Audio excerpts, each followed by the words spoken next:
What's up, guys, and welcome to BitCast, episode 131 for the month of October 2025. I'm your host, Jake Martin, and as always, I'm joined by my co-host and good friend, Landry Smith.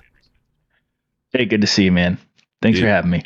Dude, good to see you as well, and happy mid-October, I guess you could say. Best month of the year, in my opinion. Truly.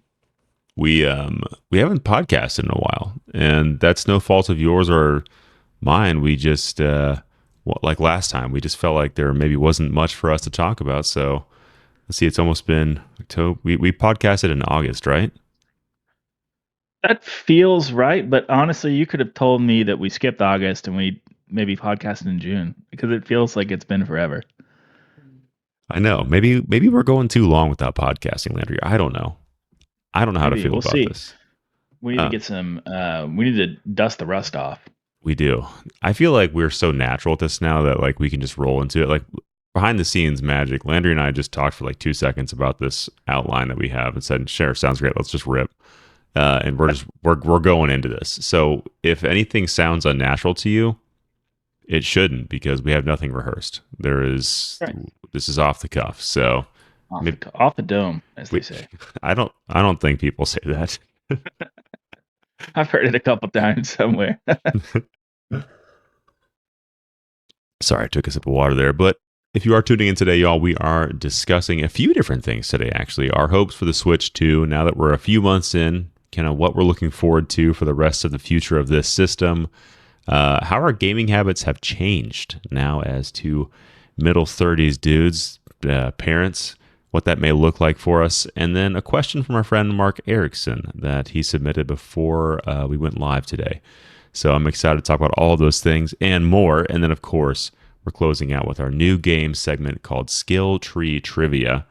That we have some pretty good trivia today. So if you like playing trivia and you wanted to skip to that, we'll have that linked in the show notes. But you should listen to the whole podcast. You should do that. Yes, it's going to be good stuff. I'm really excited to talk to you about the gaming habit change. I feel like that's a through line throughout your podcasting history, Jake.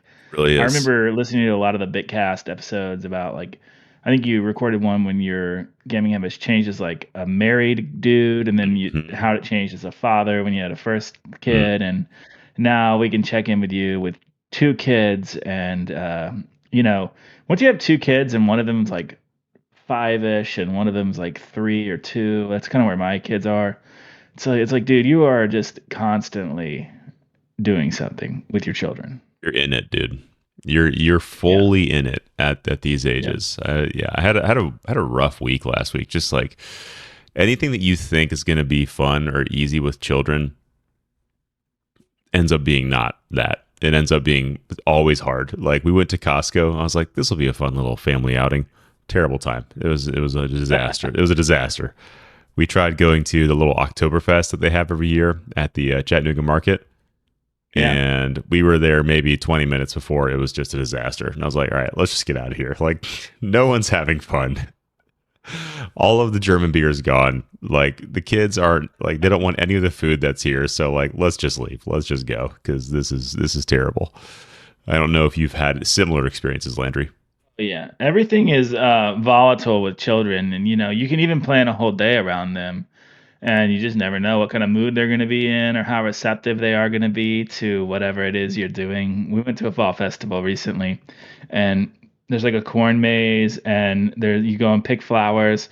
Like they gave you like they're clippers, but they're really just like look like the cheapest scissors you could ever buy.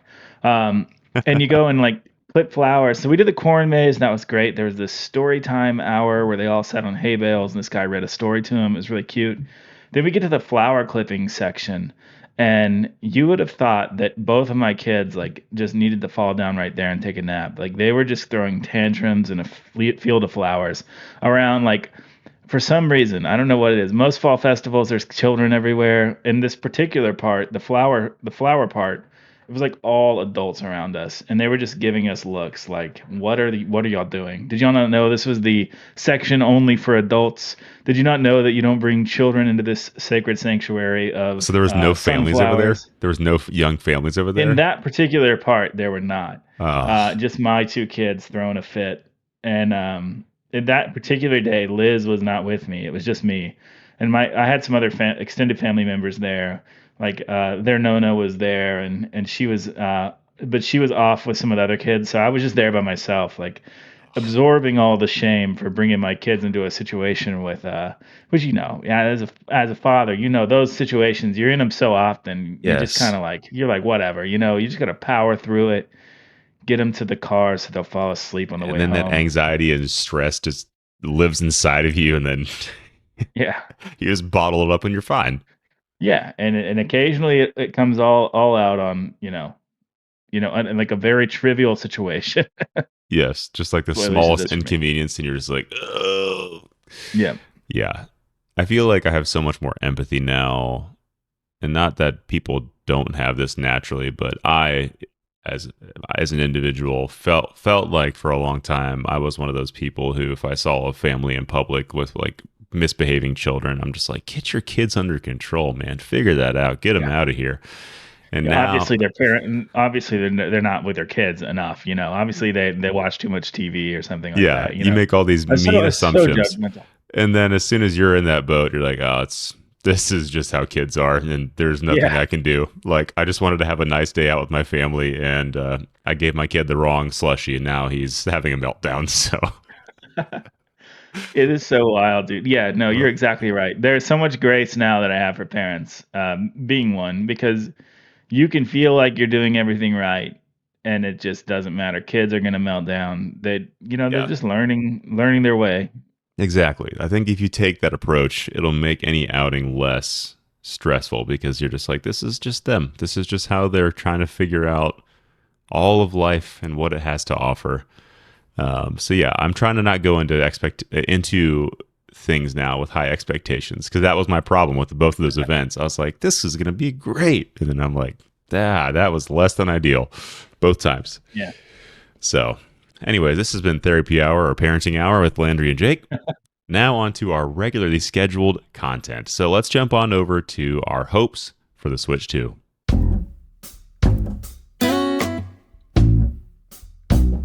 So, Landry and I were texting briefly before this. Again, we don't do a lot of planning, but I've noticed a trend just in myself and Landry as well. He and I have both kind of been going in on this, but like we've been just a little more negative this year. We've been a little more negative about the games industry and just talking boo boo about everything. So I was like, you know what? The world needs a little more positivity. And maybe it's related to what we just talked about with my children, but like it's good to have some positive outlooks on stuff here and there. And so, thinking of the Switch 2, now that it's been, let's see, June, July, August, September, October, 5 months, I feel like that's a good amount of time to spend some time with the Switch. But there's a lot still that we don't know and a lot to be excited about, I think. So, we've listed out some categories. We got the games we are looking forward to, NSO, because I kind of picture that as like a very valuable side pillar of what the Switch has to offer. And then any other features or functionality that the Switch could maybe bring back in. Switch 2 could bring back in that we might be looking forward to. So, Landry, what games are you looking forward to for the Switch 2? And some that have been announced and maybe some that haven't been announced. Well, I'll start off with one that's been announced, and I'm really looking forward to Metroid Prime Beyond. I think that's the one game that Nintendo has announced that I'm really super stoked for, and I just keep thinking back to Metroid Prime, which I think a lot of us replayed a couple of years ago when they remastered it, and it's such a good experience. Even 20 years later, the mechanics hold up so well. It's so tightly designed. Um, it's one of those games where you're not necessarily getting like a linear narrative. You are in some way, but a lot of it is about exploring this world and picking up the traces of a race that was there before and just kind of living in that space. Mhm. And I think that it's just Super Metroid was exactly the same way, but in like a 2D environment. And those two particular games to me are just like in this echelon of video games that um, are, like top 25 experiences for me personally. I think they're like top 25 objectively, like top 25 games ever made. So Metroid Prime 4, I think, has a lot of high hopes and expectations put on it. It has not previewed very well, but for some reason that hasn't um, swayed me at all. I'm still very high hopes on this game. I think that everything is going to come together quite nicely, and I have a lot of hopes and expectations that I think this game's going to be a really good entry in the Metroid series. And I don't feel personally like Nintendo would let this one slip. I think it's a pretty important game for them. For people like me and you, they're hardcore fan base that have the Switch 2 and maybe are really looking for that kind of title to solidify a good year for Switch 2. Yeah, it almost feels like the last two games that we know about, Kirby Air Riders, which I need to add to this list, and Metroid Beyond, they really need to hit. It feels Yeah. like just because the launch of the Switch 2, I don't think has had as big of an impact as they were maybe hoping. I mean, it's still selling like crazy. People are buying it, so maybe I'm just talking about my booty here. But yeah, it feels like these two to close out the end of the year really need to kind of come in at a higher, at least quality standard, or at least just maybe gameplay standard that they typically have. When I saw the motorcycle gameplay they showed in that recent direct, I was like, oh, I don't know about that. I was like, but it's still Metroid, and I'm still going to play it. Like, I love the Prime series. The one on GameCube is still one of my favorites, and the remaster that came to Switch was amazing. So, looking forward to that as well. For me, I mean, again, Kirby Air Riders, I'll just mention that because it's already been announced. Did you play this game at all on GameCube? Did not. And like Sakurai's design for me, obviously I love Smash Brothers. I like it a lot. It's amazing. It's such a cool concept, and I treat it almost like a history of Nintendo. But his design for me has always been Kirby Air Riders. I played maybe like once. It's just everything's so busy in his games. This is Kid Very Icarus Uprising chaotic, 2. very hectic. It's very difficult for me to find. Usually, it's difficult for me to find like my character on the screen or understand what's going on entirely. I just don't know if like my processor's just not fast enough for it or something. So I don't know. I'm Especially not interested to now. see if Air Riders, yeah, if Air Riders is going to be a little easier. I mean, I'm pretty good at Mario Kart. I can handle that. But I don't know. We'll see. I'm interested to see if this is going to be more like Smash or more like a kart racer. Yeah. I same thing. I liked Air, just Kirby Air Ride. Air Ride, yeah. Yeah. Sorry. And I felt like it was a game that came out near the end of my interest in the GameCube. I had some friends that picked it up. I think my younger brother was really into it as well. And so every now and then when like we would all have people over at our house, sometimes they would all pick it up and play. So I jump into the giant city tour mode, whatever it's called. And I was like, what is happening? Like, what are we even doing? Like, I'm just bumping into things. Things are exploding. There's these little power ups I'm collecting. And then, like, the world ends. Like, I don't even know what's happening. Uh, Still don't like I've read a lot of previews on it. I've watched videos. I still don't entirely understand what City Trial is, and I don't necessarily need you to explain it now. I'm just saying like I'm excited to get my hands on it and try it. And I really hope they give a demo for this game. I don't know if they have the confidence in it to be honest, but I want them to get a demo out there because it seems a little unique. Like there might not be a lot out there like yeah. it, and I'm just really struggling to wrap my head around the concept. Yeah. Air Raider sounds like a TBD for us, but looking forward to that. And I hope that it lands well because I like Sakurai and I like Kirby's winning at least. I like Kirby doing well. So, I like uh, Kirby spin-offs more than the Kirby main franchise, so this may be the thing right here. yeah. The Forgotten Worlds or whatever it was called, I really enjoyed. So, we'll Yeah, see. Forgotten Landscape. Okay, next one we had on here. This is one that we already kind of we have. So Mario Kart World. My hope is that it receives massive support. That we see this game fully realized as time goes on. Like, okay, here was this opening experience to get people used to what the new movement mechanics feel like and kind of this space that we're navigating. Now here's a new pack of maps that integrate perfectly with this overworld we already have, and all these questions you had about connectedness, or maybe wanting only three track races or 3 lap races. We're just going to go ahead and patch that in, so that's an option that's more easily accessible than having to go through these backgrounds versus mode setups. Like I feel like that game just could just use a little more help and a little more DLC, and it would be like amazing. Yeah. Yeah, I agree. It's the tail on that game is not nearly what I was anticipating it to be.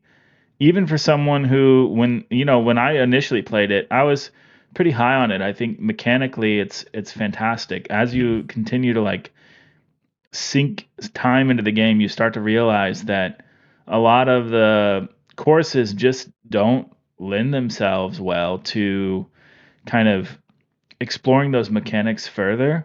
And the P switches do a really good job of doing that. Like on the overworld map, when you're doing Yeah. single player in the open world, they kind of explore the mechanics more. But I never felt the incentive to go out and search for those. So they've already added some cool updates. It's a little too little, I think, so far to bring people back in. Mhm. I'm sure there's still a healthy community around it in certain circles, but I know that like our friend group is kind of falling off of it, and I'm hopeful as well. I think, and I'm going to talk about this a little bit in one of our next categories for kind of my hopes for Mario Kart and some of the things that I really like about it also. Cool. I do think that in like 8 years we're going to be like, yeah, that game was amazing. But at launch, we all remember how he felt. We remember that. Yeah. It'll be like when the 3DS came out and Nintendo sends you an apology pack for having no games. It's like, this isn't very fun yet, but it will be. Don't worry. Yeah, Um, maybe. okay, so I want you to talk about this next one. Any hopes for like the next 3D Mario? Oh, yeah, absolutely. I've got hopes for it. First of all, I hope it comes soon. And this is going to be a really hot take, and people aren't going to like this, but I really hope it's not Super Mario Galaxy 3. Oh, me too. I I'm so over the 3D course objective games. I like more of like the exploration vibes of Mario. I'm not over it. Like I love those games. I think Super Mario Galaxy 2, replaying that, it's like a 9 or a 10 for me. Mhm. And it replays really well on the Switch too. Like I've had a blast going through it. I think Oh, it's you got great. the $40 just Yeah, Galaxy 2. Nice. I did. And I played Galaxy 1 with the Switch 1 Joy-Con, and I did not find those to be very good, like with the pointer Mhm. controls and stuff. Yeah, I don't think there's much different with Switch 2, but I'm really enjoying it. I don't know if it's just like a mood thing or what, but just feels it better feels a maybe. lot better. Yeah. Mm. So I don't know if they adjusted the controls on that or what. However, like it's also got me firmly planted in the camp of I just prefer Sunshine, 64, and Odyssey well above the other types of Mario games. Yeah. I think 3D World honestly is better than Galaxy as well, 1 and 2, just because Whoa. as cool as those the gravity mechanics were, the spherical worlds were, um, they do jeopardize the controls more often than I would like, I think. So, that's really it. I would, I'm sure if they do Galaxy 3, they could blow it up in a way that would make me love it like even more. And I think that concept's probably ripe, but if they stick with the kind of tiny planet model, course goal flagpole at the end of the linear level model, I would be less excited for that. But I am Yeah. very, very excited for the possibility of a more something like an Odyssey 2. Yeah. Odyssey 2 would be more in line with what I'd want as well. I'm with you where I kind of prefer more of that toy box, sandbox approach where, you're kind of just walking around and you see something interesting in the foreground or the background. Like, what is that? Let me go figure out what that is. And then it's some fun little whimsical secret they wanted you to find. Um, I like that. And then I think from a thematic standpoint, yeah, not Galaxy, but it's kind of hard because Mario's done a lot of stuff now. In my mind, I'm thinking there's some opportunity in bridging the gap between the movie and the next game. Whether that's like this Yep. hybrid realistic, like maybe we're balancing between like a more realistic looking world where you're in like Brooklyn. I don't know. And going back into like that Mushroom Kingdom that was realized in the movie, like I think that could be kind of interesting to see what that Didn't looks you like. have an idea where you were, like, in the Mario van traveling around from level to level Yes, at one point for a yes, Mario 3D Mario game? yes. I love that seems like it could possibly be a thing now, you know, because Yeah, man. the I Mario had van in this the movie is idea so cool. before the movie came out that I they know, were yeah, I going to remember be that. in this handy van. That's how you traverse the world, and like when you completed areas. And I made it more like quirky and like punny, where the idea is you still get stars, but the stars are like 5-star reviews from like working in places and like cleaning them up or like fixing them or doing whatever you need to do as a Mario Bros like team. And then when you get back, those stars can help you level up your van, and like your van gets powered up to be able to do like new platforming mechanics, like a spring jump or go onto water and stuff like that. So Uh, you had, like, the micro and the macro game figured out and everything. yeah, I have a That's little pretty cool. story. I got it all written out. Um, Amazing. yeah, I think it'd be really cool. So You just need to be hired at Nintendo Treehouse now, and you can start pitching your ideas. maybe I'll put this into a short and they can see it online, and I'll get hired. It'll be great. Okay, so let's see the next one. Oh, new Zelda. Um, I'll start this one off. I feel like we've gotten enough of the Breath of the Wild sort of Tears of the Kingdom world. I don't know if we need something as drastic as a Wind Waker, but I do think them trying out a new art style will be really refreshing. Just Yeah. because it feels like we've been in that kind of painterly watercolor Breath of the Wild kind of style for a while now, since 2017. So the next Zelda, I don't know if it's hyper realistic or if it's just maybe something in between that kind of like cell shaded style of Wind Waker that people freaking still love today, or maybe like more pixelated. I don't know. But I would just love to see a new art style with a lot of the core tenets that the Zelda franchise is known for, just good dungeons. I think that's still the one thing that we were lacking in both Tears of the Kingdom and Breath of the Wild is like really well thought out dungeons that really pushed you from a puzzle standpoint and like made you try the new items that you're receiving. So that'd be my hopes. Man, I would love a more modern take on the traditional Zelda design. I think Yeah. having a little more linearity, but, like, having open spaces like Hyrule to explore would Hmm. be absolutely fantastic. I think there's room for that. I think people would be acceptive of it, and I think it could be just as popular as a Tears of the Kingdom slash Breath of the Wild. And I also love one of the things I love about Zelda, looking back on its history, is how often they've been willing to change the art style. Hmm. And I don't know that they're going to again because they found such a popular niche with, the way it looks Yeah. and honestly, now seeing the 4K up-res looks of Tears and Does look Breath of real the good. Wild, they look so good, and I think that there's even maybe even further room for improvement in a sequel. Mm. But all that to say, I love your idea, and I think I kinda want a 3D remake of Ocarina of Time, like, in the way they've been doing the remakes for Resident Evil, where they take the idea and they just flesh it out and they make it, you know, just Dang. more modern and more amazing. That That would would be be cool. incredible. That or if we ever get this chance, I think incorporating like legitimate just gameplay for Zelda, like you're actually playing as Zelda in like different parts. That could go horribly for them, but I think they've teased this new Zelda that is like this explorer. She's a researcher. She does all this kinds of stuff. It's like, all right, let's just give us like a two-sided story here where we're playing as Yeah, Link, crawling through these dungeons, like fighting monsters, and then we're doing Zelda and we're solving these like intricate puzzles and like decrypting stuff. So that way, like they both can like come to that this sounds really conclusion. good, and I like the idea of, like, giving the player multiple things to do. However, every time that's been done in a game that I can remember, whether it was One is always Spider-Man and disliked, Mary Jane or Ratchet and Clank or or even Ratchet and Clank. even Wolf Link. Wolf Link and Twilight Yeah. Princess. Everyone's like, Oh, this that's such a sucks. good call out. Yeah, absolutely. There was another one I was thinking of too. It's like the first of all, you have like Witcher 3 and Batman Arkham City. Mm. You have the one character that you're not putting as much time into, and it's every time I leave those characters, especially in a game where you're like leveling up sort of or getting more powers, it's like everything I feel as a player, like everything I'm doing is in vain, or like just annoying. I felt that way in God of War Ragnarok too. Last of Us Part So 2. yeah, well, actually, I didn't feel that way in that game because it was such a hard shift. It's basically like two games. I still to this day maintain they should have been Last of Us Part 2, Last of Us Part 3. But yeah, Ooh, you're right. get those stories.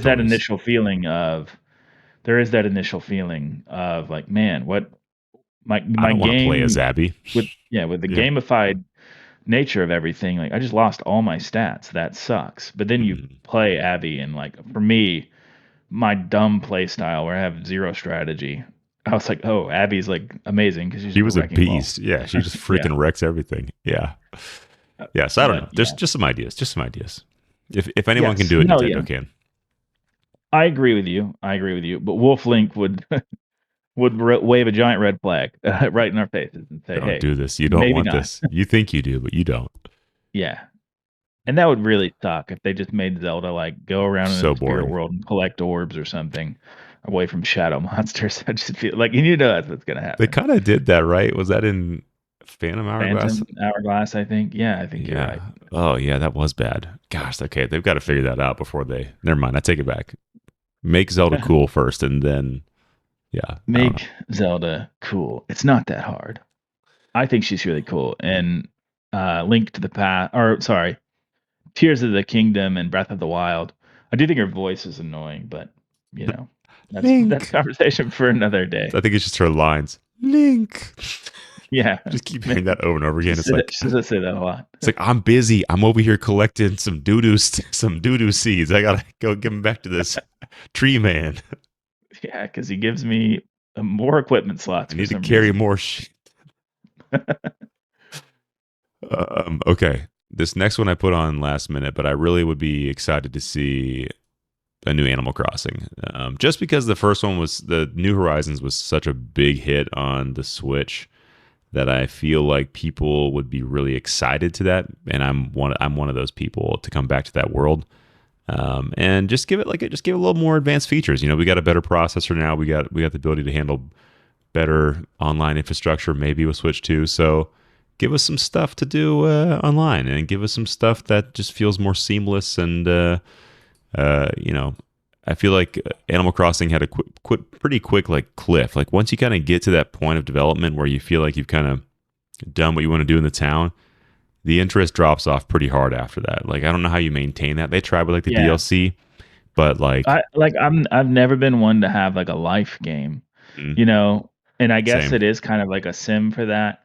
So Mm, I almost appreciated that I put an ungodly amount of time. It was like I think it's the third most played game on my Switch, and I like I played both the Zelda games more than anybody should ever play anything. But I think there's like 250 hours on the Animal Crossing, and that's tough because me and my wife both played it a lot when yeah, it but came it's out. just. But I hit that cliff, and I was like, okay, this is fine. I I think I I'm good. loved this game, and it was fantastic. I don't even need to come back really, but it is still fun to come back and pop into my island every now and again and remember those times of Hmm. getting turnips from you and talking on threads with you, Matt and Mark, and hanging out with Liz and playing the game. It Yeah. was cool. So I, I've never played Animal Crossing before, New Horizons, and I am excited to come back to it. That'll be fun. yeah. New mechanics, new setup. Let's go again. Yes. And The then last thing that I want to talk about is Nintendo maintaining their creative philosophy. And even though I've been pretty disappointed in this year with Donkey Kong Bonanza and Mario Kart World not necessarily hitting my expectations, yeah. one thing I love about Nintendo is they never do what you would expect them to or what the other companies would do, which is take the same idea that's been making them money and making them sell consoles and do it over again. Hmm. They don't rest on their laurels. They take creative risks, and I think both Mario Kart World and Donkey Kong Bonanza were creative risks. And for me, they didn't pay off. But I'm never going to fault them for that because that's why I love this company so much. Hmm. Um, like Donkey Kong Bonanza is such a cool concept, and I think the mechanics work brilliantly. I just don't necessarily think that like everything around it worked out as well for me as a player. It did for a lot of people apparently. Mario Kart World, almost the exact same thing. Like, these are really cool ideas, and they're executed very well. They just didn't quite hit for me, and I'm super excited that Nintendo, even though I haven't like this has been my not been my favorite year from them, they're still hitting all the right notes, Yeah. Same. and they're not losing any steam. And I think moving forward, we still have a lot to be excited about, and they're still, my favorite company producing games right now. Same. I love that. Great way to close on that. Go Nintendo. Okay, real quick. NSO I mentioned as a pillar of the Switch. I'm gonna list off just these. I think it'd be really cool if we got some mainline Pokemon games on there eventually from the Game Boy Color or Game Boy Advance at least. I could see why they don't want to go Yes. into like the dual screen territory just yet because that could be weird on the Switch. But yeah, I think it'd be cool to have those on there officially, and the internet would go nuts. Strong Yes. first and third party library GameCube games. The GameCube really, when I get on the NSO app, I'm like, this is sad. There's like 6 games in here, and I'm like, ugh. I was like, I don't It want to is play. too slow. It's too slow. And They there's, should well, it's the only system they didn't give a launch for. Like there's two games on the launch. Like that's so lame. And it's because they don't have a lot of games, I guess. But but I listed out man, a shunt ton on this. Look at this. Look at this. Okay, so we got Mario Sunshine, which I know we already had. Twilight Princess, Double Dash, Eternal Darkness, Super Smash Bros. Melee, Pikmin, Tales of Symphonia, Super Monkey Ball, Sonic Adventure 1 and 2, Beautiful Joe, Mario Superstar Baseball, Animal Crossing, Mario Party 4, Mario Party 5, 6, however many they had on there, Skies of Arcadia, Billy Billy Hatcher, Hatcher, and the dude, I Giant love Billy Egg, Hatcher. Mario The Golf, giant egg. Legend of Zelda 4 Swords Adventures, Star Fox Adventures, Luigi's Mansion, Rogue Squadron. I mean, there's Dude, so many good games they could put on Four there. Swords Adventure has to come out so I can finally play it. It'd And be great. you're gonna have to play that with me. I would love to. We I've would never make played. that It's like the happen. only Zelda game I've never played. Ugh, we would I make it lost my happen. hat. I saw Yes. that. I lost my hat because you were just so blown away by all those games I just threw at you. It blew my hat right off. There's so Yeah, many. no, absolutely. There's a lot of I've explored the GameCube a lot lately in the past like 2 years collecting for it, and I think that it is a really cool console because the top end's so awesome. Hmm. And that's all you need to see on the Just Nintendo 20 to Switch 30 Online games. library. Just forget the rest because there weren't Yeah, really any more after that. there were not a lot, Some of the Metroid but Prime games were there's just good. oh yeah, they're amazing. Hmm. I can't wait to play Metroid Prime 2. I hope they bring that to the Hmm. I have some suspicions that they're not releasing 2 or 3 before 4 because those games, frankly, are just not nearly as good as 1, They're and they not. want people to think like, "Oh, you played 1, it was a masterpiece. Let's go to 4." Yeah, let's And just they're skip the probably other ones. yeah, they're probably trying to invoke 4 or 1 with 4, I would imagine. They should. So They should. yeah, they absolutely should. So Yeah. yeah, I'm stoked. NSO I think is still the coolest, Best best, deal. most used deal for me in gaming. I love going back and playing those games, and I play the heck out of them. So very It's stoked to see GameCube, and I know that means more fun in the future.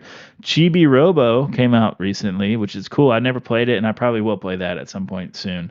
played a I little bit fired of it it. up. It's cute. It's charming. You It's walk around, you interesting. pick up trash, and people are happy that Yeah. you pick up the trash for them. They're like, all right, I'm this trying is to the get one game. of those NSO GameCube controllers for my birthday. So when that comes in, I'll probably play Chibi Robo right off the They're bat. hard to get a hold of. I didn't realize how hard they are to get a hold of because I was looking the other day because you're like, do you have an N64 controller? Yeah, it took me like 2 years to get one, but yes, I have one. Well, I just looked recently and they were sold out again. I was like, man, this is crazy that they're still having this issue where they just don't have them in Yeah, stock. nuts. But they're great. I have both. I have the GameCube and the 64. The So 64 one's really cool. I mhm. like having it a lot. It's so like 64 controllers, if you use them now, even if you have a reset joystick, they just feel a little wobbly. And the one on that Nintendo one, like they learned something because it's so tight and Yeah, so responsive, crispy, and it feels great. and it hurts your thumb after about 30 minutes. You're like, all right, I'm done. That's That's true to form though, because that That's happens no matter what Nintendo 64 you're playing. that's what it was. All right, and then the last on this list for the Switch 2, features or any sort of weird functionality that maybe we would love to see come back in some way. And I just put this on here, but like bringing back the weird Nintendo.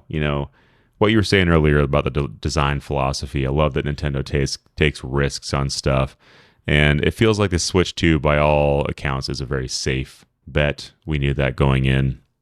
It's just a bigger, better Switch that they love, and people seem to love it anyways. So, I don't want Nintendo to get too comfortable or too, I guess, sterile is the word that I like to think of. Yeah. We still don't have themes. Like that's one thing. Like we need themes on the Switch. I would love to see that come to the Switch too. Like just give us something to personalize with a little bit. Um, Miiverse or any kind of social interaction. I know they were testing for that a while ago. Do you remember that like beta test they sent out to people? Yeah.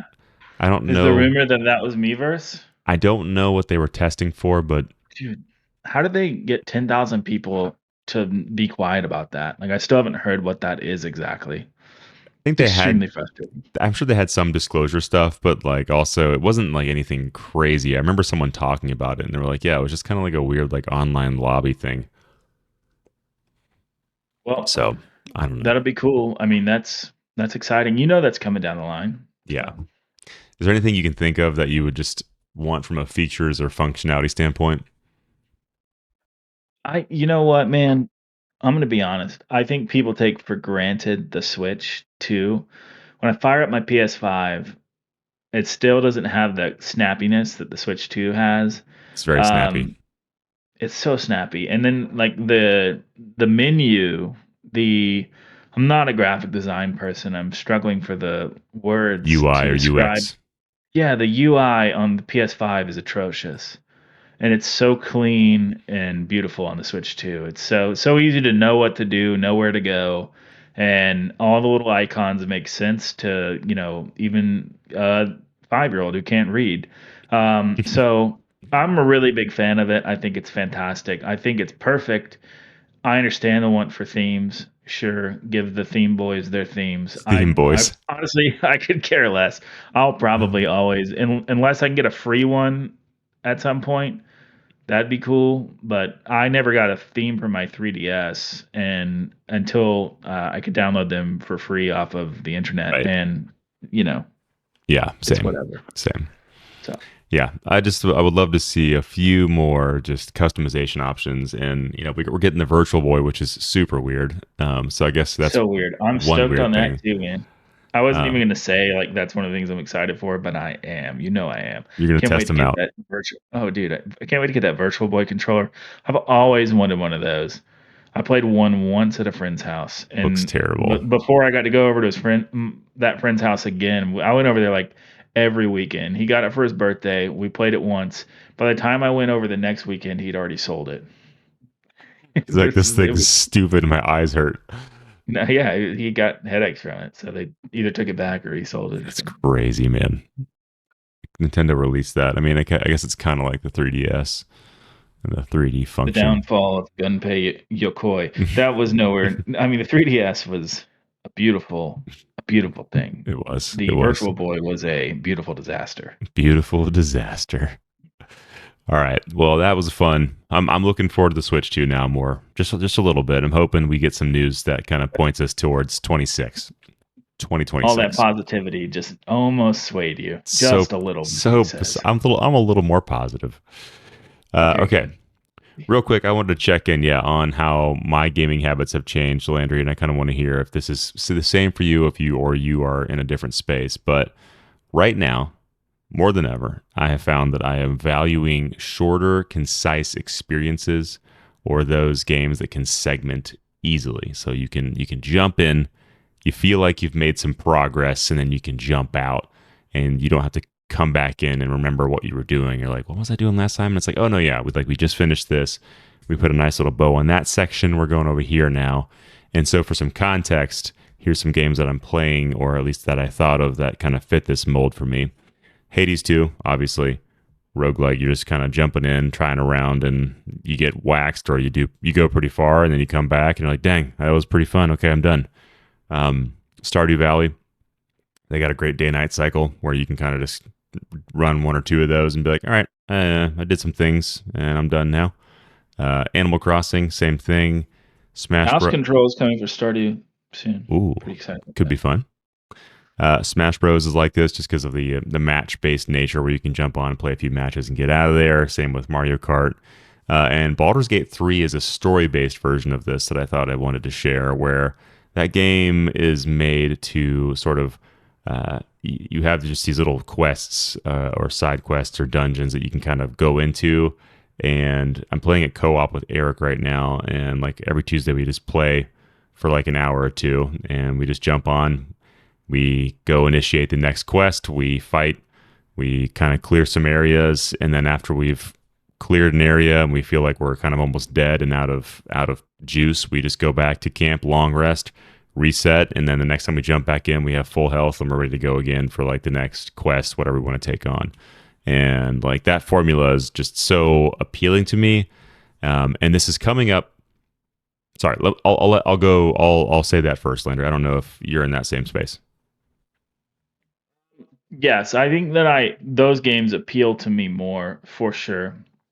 I think a lot of games can be played in the way that you're talking about. You just kind of have to find your groove with them almost. It's kind of Mm-hmm. like when you're like starting a new book, you need to read like a couple chapters to get the author's kind of like rhetoric down before you really start to groove with the book. Sometimes Mm-hmm. with the game, I have to figure out like how am I going to tackle this. But the first game that was popping into my head that like I did this with last, like the kind of like segmented gameplay was this is not the one that I did this with last, but it's just the first one that popped in my head. Dragon Quest 11 does the kind of same thing where there's like little mini side quests, and I don't know why, but every time I played that game, it would be like before bed, and it almost kind of felt like bedtime stories, like because all the quests are so wholesome, and you're They're always so like wholesome. helping someone out, or it's like some kind of like quest on the like you're on like some like the overall quest is like a high fantasy like quest for justice, and it was just cool. I thought that game lent itself really well to that idea and philosophy. Um, a game that does not, and kind of that I don't know when I'm going to find the time to play. I played a little bit over fall break and loved it. Was Resident Evil 4, Ooh. and it's just one of those that the mission structures are first of all really intense, so I can't play them Mm. around kids. And second of all, like when I play that game, I find myself wanting to play in like 2 hour sessions.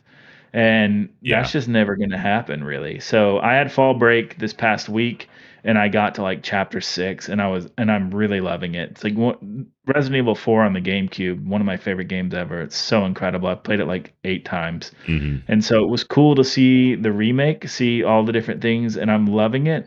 And I'm just thinking, like, I might not be able to play this till spring break, in 6 months, because there's just never a time. I'm not going to play this game at night because it's too scary for me.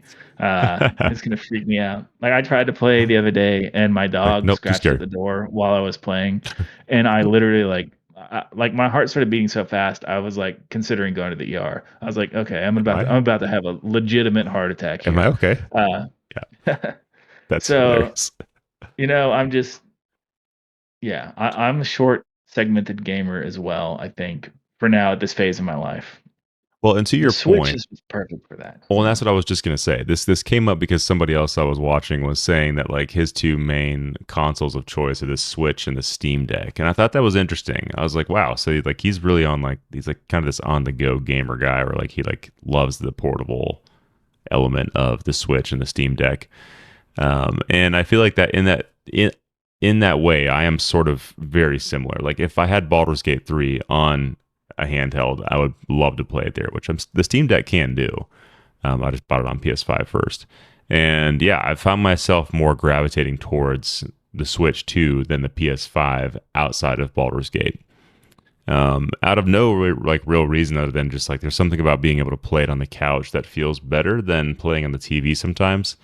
Um, and so your earlier point about being able to segment games, even that are long, I think that's like a practice I got to get better at because I do love that. I love being able to sort of like see a long game It's kind of like reading a book, you know, you just sit down and you read a few pages and then you're like, okay, I'm going to bed now.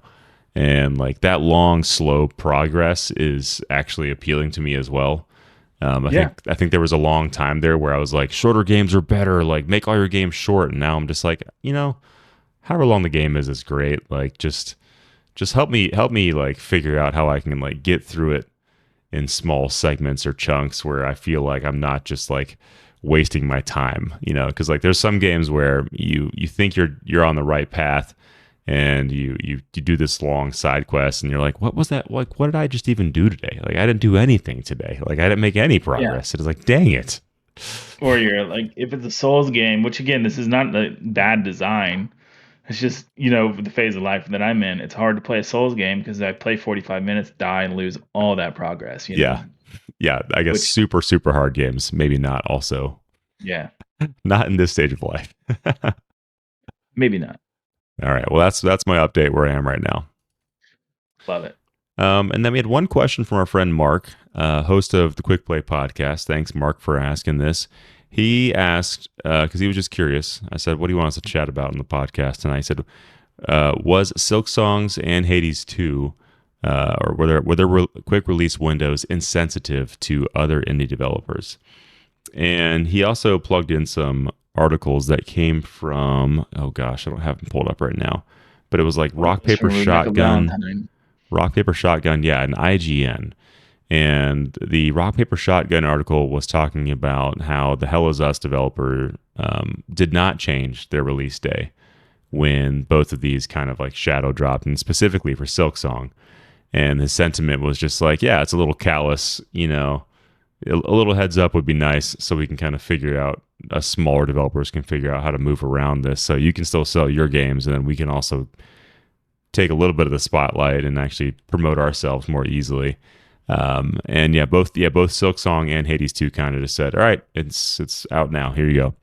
And they just freaking crushed everything else in their wake. So, question for you, Landry. What do you think? I think this is kind of like, I'm not gonna judge this guy. He probably was like asked for a quote, and maybe this is like a storyline journalist wanted to write about. But initially, my thoughts are this is loser behavior. Like, I genuinely believe that these games coming out did nothing but good for the indie community and the indie space. They get people talking about smaller developers. They get people talking about smaller games.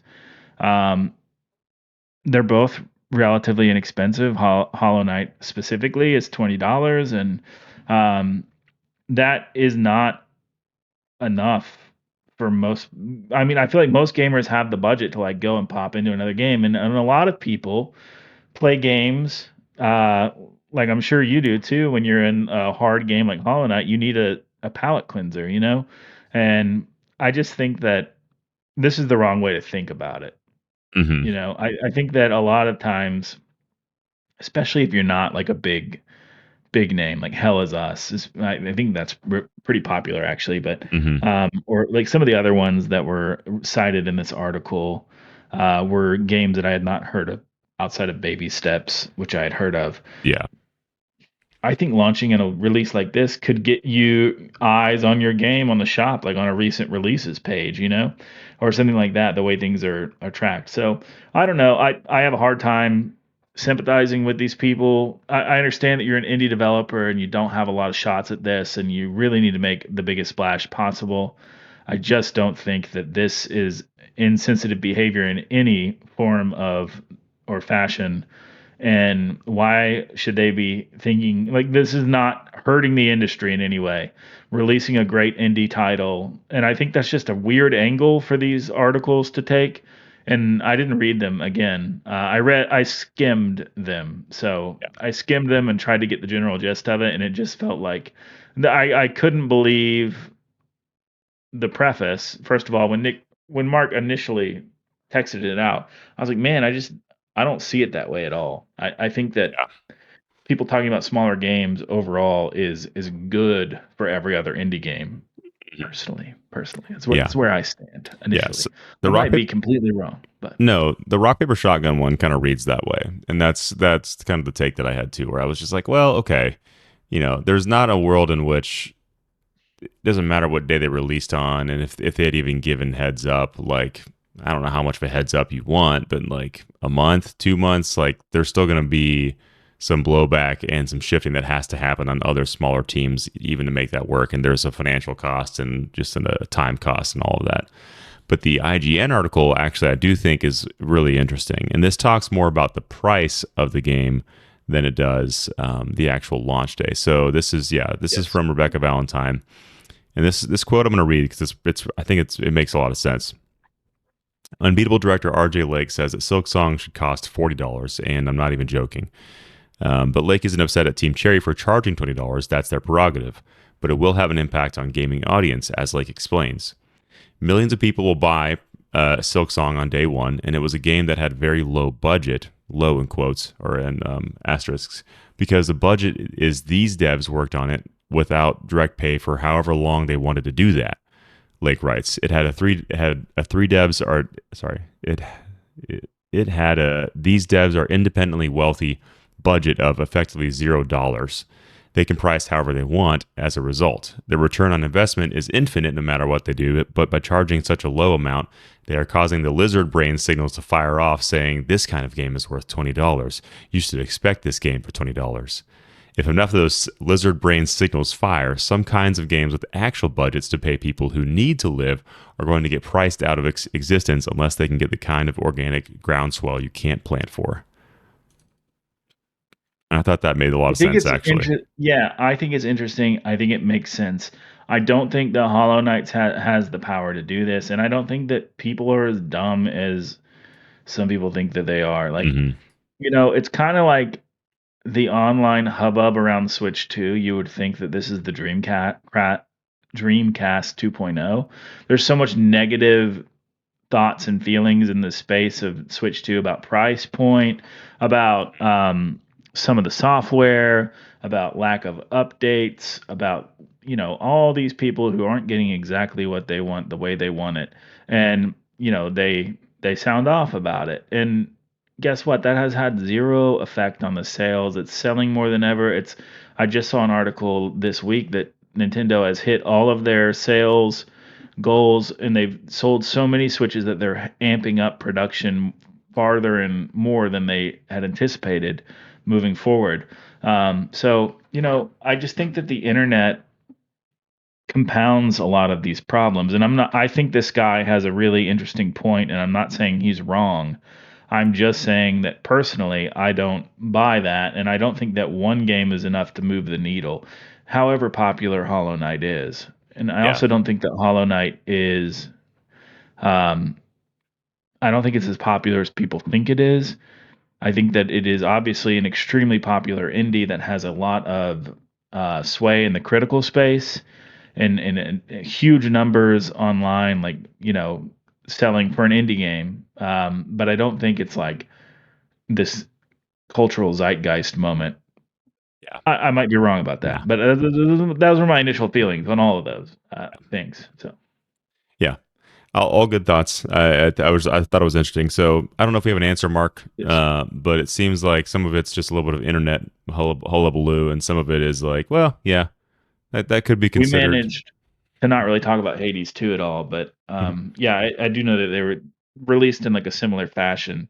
I Mhm. guess I'm more familiar with the Silksong release though. That seemed to make Same.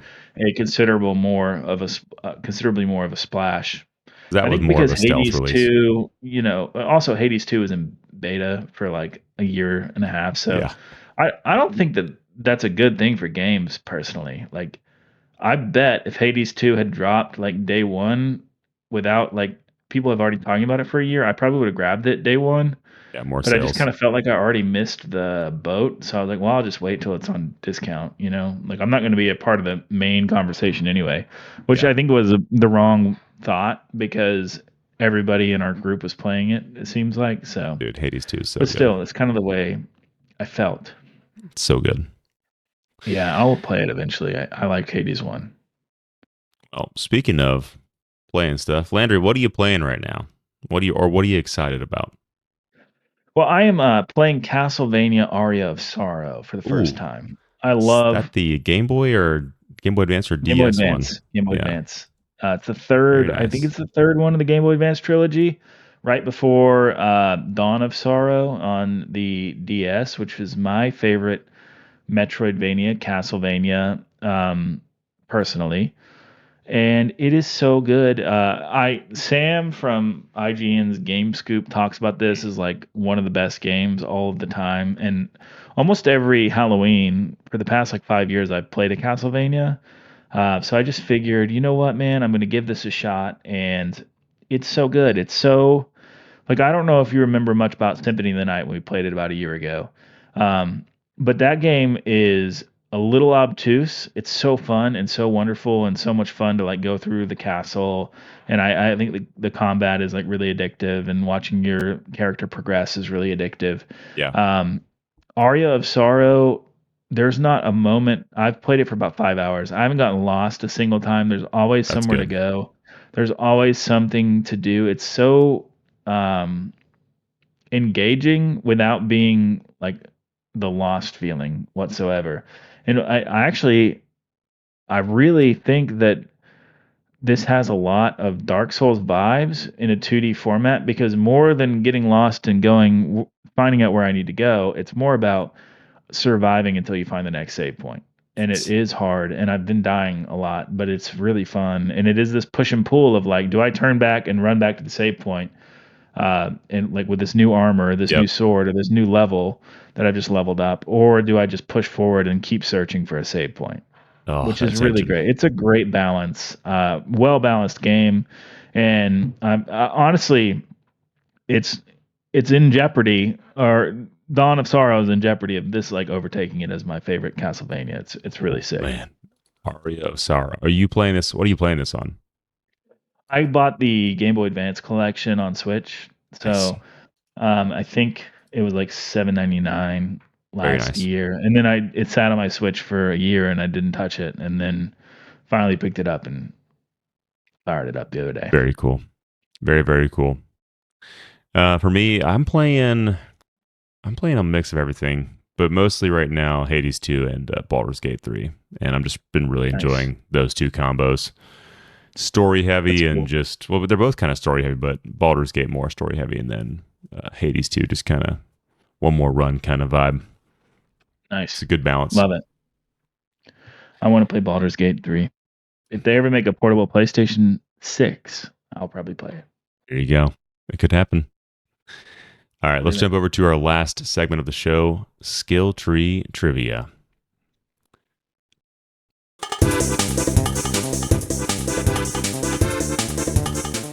This is skill tree trivia. We drop clues about a game, character, ability, or item, starting vague and getting clearer. Guess early to score big. So, Landry, I have you going first. Okay. So I'll give you my hint, and we'll see where Okay. you Gotcha. land. So it can be a character, ability, or item. And this is the first one. You ready? Let's do it. Starting out vague, level 3. Level 3 is worth 7 points. This is a feathery friend with a sharp tongue and an even sharper wit. Mm. Just got to remember his name. That's the Breath of the Wild Bird, and his name is not Rico. It's Uncle Rico? Rivali. Rivali. That is incorrect. No. Okay. So I'm moving sorry. on to our Okay. medium guess, second hint in here. Provides extra height, speed, and firepower, all while riding in a backpack. It's Kazooie. That is correct. Ah, man. Ding ding ding. I went out on a limb in the Zelda franchise, and I was wrong. I love Banjo Kazooie. What a great game. I like it. You got it though. Well done. Do I should lose a point for the wrong guess, I think. That's all right. You just get 5 points because you have to go to the next one. Okay. All right. A weapon of honor from an alien culture, lethal in close quarters. Oh, uh, I know it. I'm assuming it's the blade from Halo. I'm trying to think of what's it called? Lethal in close quarters. It's the This is like, is it just the laser sword? What's it called? I don't know what it's called. Well, it's not. You have the right game and you have the right weapon. Does that mean you win? I feel like I should Not the know what it's laser. called, though. I feel like I should know what it's Yeah, it's called. pretty iconic. I mean, I know I should know this. I don't know what we it's called. we have The a lot of beam L's sword? racked up for Gosh, Halo on the show. we do. I used to use that thing all the time. What was it called? It glows with deadly blue plasma and makes stealth Oh, kills the cinematic. plasma sword? It's not the plasma sword. Oh, no. I don't know what it is then. Here's the obvious clue. This is hilarious. The Covenant's energy sword. It's just called the energy sword? Yeah, Oh, dang it. All right, 3 that's points. what AI says. It. I always thought it might be the plasma sword. Let me Google it because if you got that right, then No, no, I don't think it's energy not. sword Yeah, sounds right. Yeah, it's the energy yeah. sword. When I Google plasma sword, it does not pop up. So What I did think you it put is in called that? What did Halo. you put into ChatGPT to get those hints? Um, I always Halo type in the rules of our game, and then I like see its initial things, and then I narrow it down from there. Like Okay. I don't ever choose the initial ones. Usually, I just kind of like guide and bait it to different franchises that I want. Oh, I have mine set to always do it whenever I just put in any of the items or characters. It just gives me the exact 3 level hint every time. Yeah, it gives me the 3 level hint too. All right. So I got 3 points there because I could not get the name until the very last hint. All right. Landry. Next one. This one's a little tricky. Okay, I have one hard one on here. Vague is he's always one step ahead, or at least he thinks he is. That's so vague. I feel like I'm like right now I'm like racking my brain for RPG characters that have the tagline "I'm one step ahead" or something like that. Let's just go ahead and get the You're medium not far clue. off.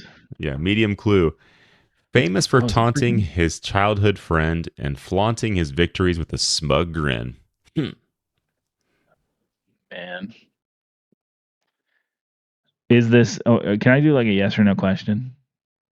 I Would mean, you that can guess, count? and then I'll just go to the next one if you get it wrong.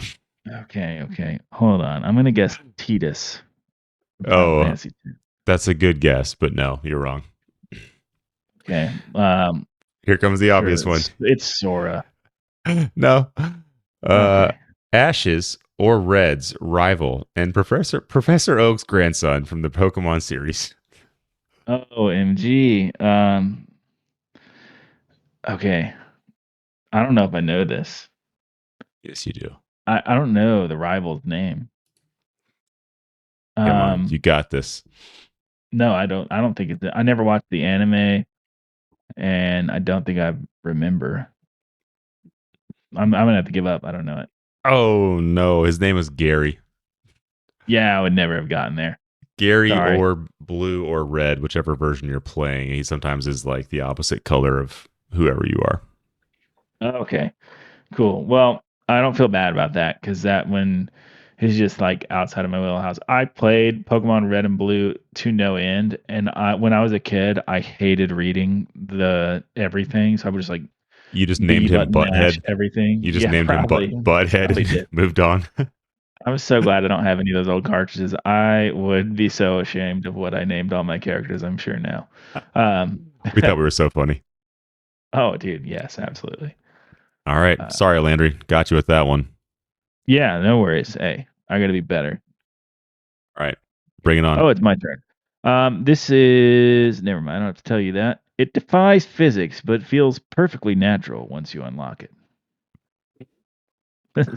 Feels This perfectly natural. What is that? is Defies physics. dumb. That to me, this sounds like a jetpack or something anti gravity something. Once you unlock it, though, it's like you unlock this thing. Go to the next hint.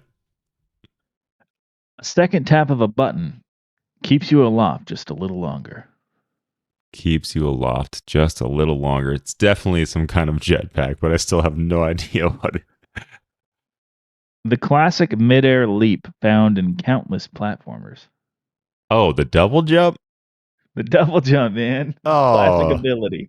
nice. The classic ability, the double jump. Yeah, once you unlock it, you're right. It makes a lot of sense. Doesn't make any I sense in like real that one. That was life. good. That was Yeah. good. That was good. Good job. All right. Good job, AI. You did it. Yeah, this one's pretty tough too. So get ready. It's pretty niche. Okay. Hopefully I know it. If I know it, then I'll be able to get there, hopefully. You'll get there. Once you grab it, everyone else suddenly remembers they have somewhere else to be. I like that hit. Man, what a great clue. Next one, please. Yeah, it means nothing. Yeah. It turns its wielder into an unstoppable whirlwind of destruction unless the head falls off. Oh, Oh, interesting. oh. Unless the head falls off. An unstoppable whirlwind of destruction unless the head falls off. I'm gonna need another one. Sorry. All right, you're going to get it here. The classic power up from the Donkey Kong arcade game that appears as a powerful item in Super Smash Bros. 64 and other future franchises. Okay. It's the hammer. It's the hammer. That is correct. Okay. Cool. I was thinking tornado. For some reason, like something with a tornado on the Yeah, the second one. whirlwind. Sorry. Yeah. Okay. Cool. Yeah, whirlwind's weird. Just the whirlwind of destruction. Okay. Cool. That was fun. That was a good one. There's some really vague clues there. Okay. This one, I've heard you say this name out loud before, and Okay. We'll see. A mysterious hunter whose hatred for the Galactic Federation burns hotter than a plasma beam. Okay, so this is definitely a Metroid reference, but I don't remember the bad person's name.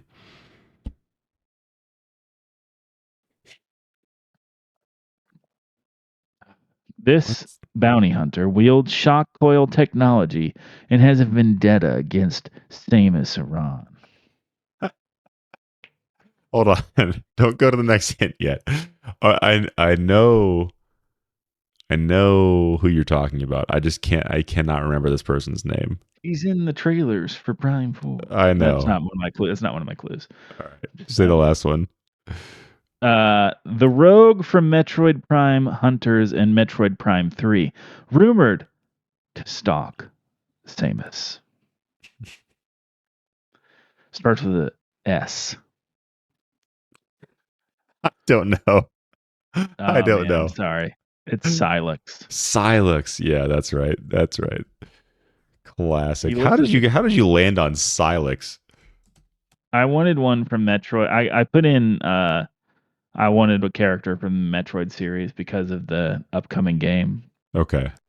So, Well, Landry, you came out on top this time by getting I'm sorry. Yeah. Kazooie and guest number 2. So you had 8 points total, it looks like. And I had 6 points total. Good game.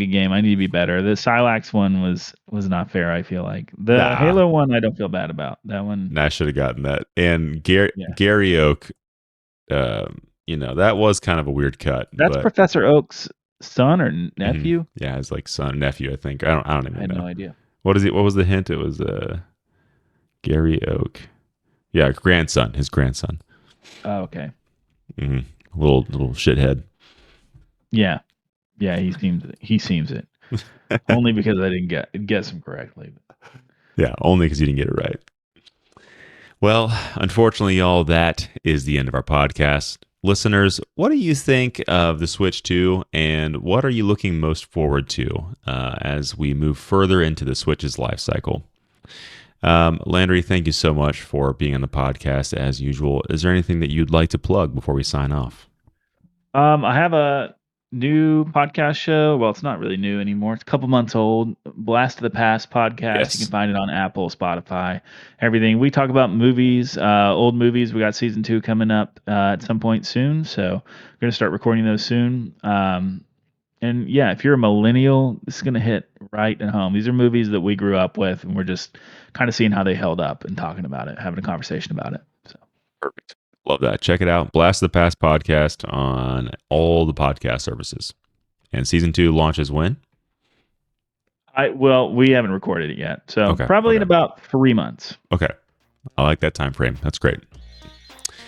All right. Well, if you have any other questions, please write into me at bitcast@bitbloggers.com. And until next time, y'all, this has been BitCast. Thanks for tuning in to talk about some stuff.